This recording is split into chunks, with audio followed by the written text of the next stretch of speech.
নমস্কার।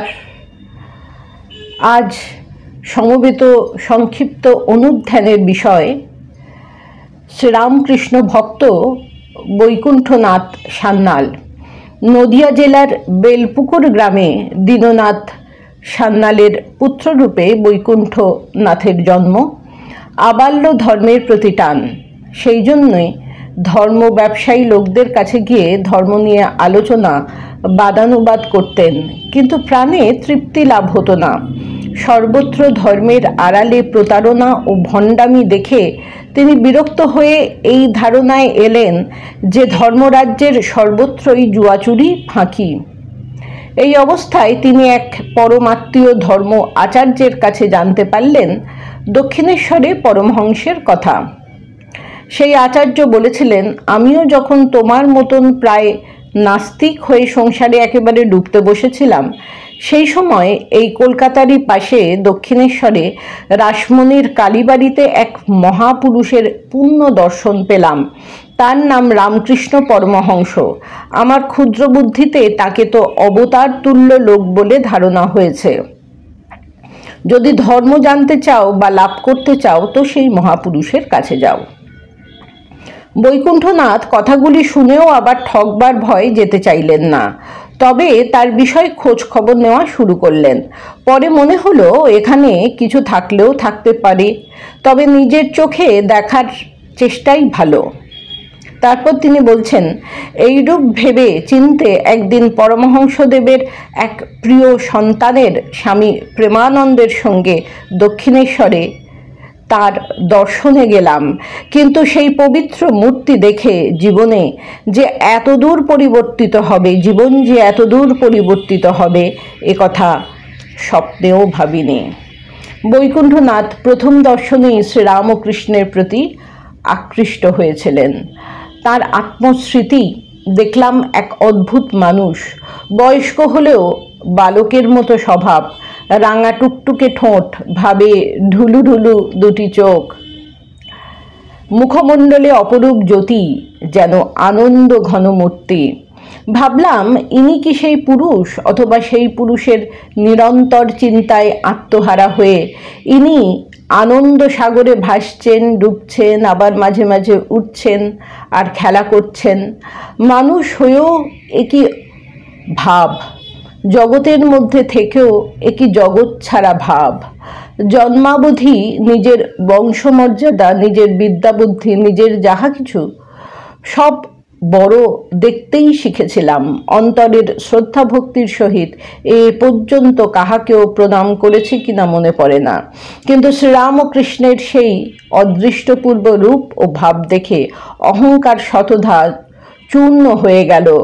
প্রাণ মন মোহিত হয়ে তাকে আপনার হতো আপনার বলে বোধ হলো। বিচার বুদ্ধি কোথায় ছুটে পালালো। পতঙ্গ যেমন রূপ দেখে পাগল হয়ে আগুনে ঝাঁপ দেয়, আমার মনেরও সেই দশা ঘটল, আর সঙ্গে সঙ্গে নিজের গর্বিত মস্তক তার আলোকময় চরণে নত হয়ে পড়ল। কি করছি তা জানবার আগেই প্রণাম করে ফেললাম, আর প্রভুও অতি আদরের সহিত আমাকে তার সম্মুখে বসতে বললেন। আমি বসলাম। সেই দিব্য মূর্তি দেখতে দেখতে ভাবতে লাগলাম, ইনি আমাকে এত আদর করছেন কেন? আমি নাস্তিক, ইহার পবিত্র প্রেমের কিসে যোগ্য হলাম, অথবা প্রাণের ব্যাকুলতায় যে এতদিন ঘুরে বেড়াচ্ছি, কোথাও আশ্রয় পাই নাই, তা কি ইনি বুঝতে পেরেছেন? তা বুঝে কি এত দয়া করছেন? জগতের কোনো ঘটনাটি যখন বিনা কারণে হয় না, তখন এই জ্যোতির্ময় প্রেম ও ঘন মূর্তি প্রকাশের বিশেষ কারণ নিশ্চয়ই আছে। আমার মতো পথহারা মানুষকে সন্দেহ সাগর হতে উদ্ধার করে ধর্মের উজ্জ্বল পথ ও আদর্শ দেখানোই কি ইহার আবির্ভাবের কারণ? এইরূপ নানা চিন্তা মনে উদয় হতে লাগলো, এবং সেই শ্রীমুখের কথা যতই শুনতে লাগলাম ততই তার দিকে আকৃষ্ট ও মোহিত হয়ে পড়লাম।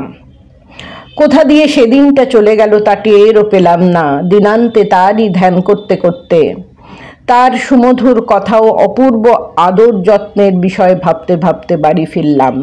বিদায়কালে পুনরায় তার নিকট আসবার জন্যে তিনি যে বিশেষ অনুরোধ করেছিলেন তা মনে করে প্রাণে অপার আনন্দ হতে লাগলো।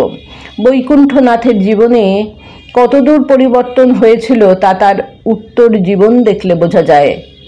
সেই দিন থেকে তার সম্বন্ধ ঘনিষ্ঠতর হয়। ফাঁক পেলেই তিনি শ্রীরামকৃষ্ণ সন্নিধানে আসতেন ও ধর্মজীবনের খুঁটিনাটি সম্বন্ধে জেনে নিতেন। শুধু জানা নয়, নিজ জীবনে সাধনার দ্বারা তার আয়ত্তীকরণেও তিনি যত্নপর হয়েছিলেন। শ্রীরামকৃষ্ণগত প্রাণ বৈকুণ্ঠনাথকে দেখা যায় স্বামী শারদানন্দের সঙ্গে উত্তরাখণ্ডে তপস্যানিরত। পরবর্তীকালে সন্ন্যাস গ্রহণ করে নাম হয় স্বামী কৃপানন্দ। শেষ জীবনে উত্তরাখণ্ডেই তপস্যায় অতিবাহিত করেন। শ্রীরামকৃষ্ণ লীলামৃত নামে এক তথ্যবহুল গ্রন্থ রচনা করেন। এছাড়া শ্রীরামকৃষ্ণ বিষয়ক নানা প্রবন্ধ উদ্বোধন ও বসুমতী পত্রিকায় প্রকাশ করে তার ব্যক্তিগত অভিজ্ঞতা প্রকাশ করেন। শ্রীরামকৃষ্ণ সম্বন্ধে তার চরম মন্তব্যটি এইরূপ: অশেষ ধর্ম সমন্বয়ে তনু অনন্ত ভাবের সাগর সঙ্গম সদৃশ শ্রীরামকৃষ্ণদেবের ইয়ত্তা নগণ্য আমি কেমন করে করব।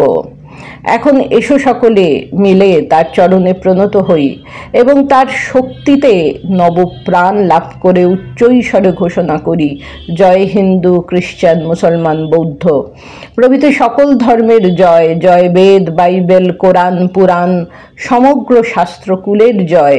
জয় জ্ঞান, ভক্তি, যোগ, কর্মাদি চতুষ্পথের জয়।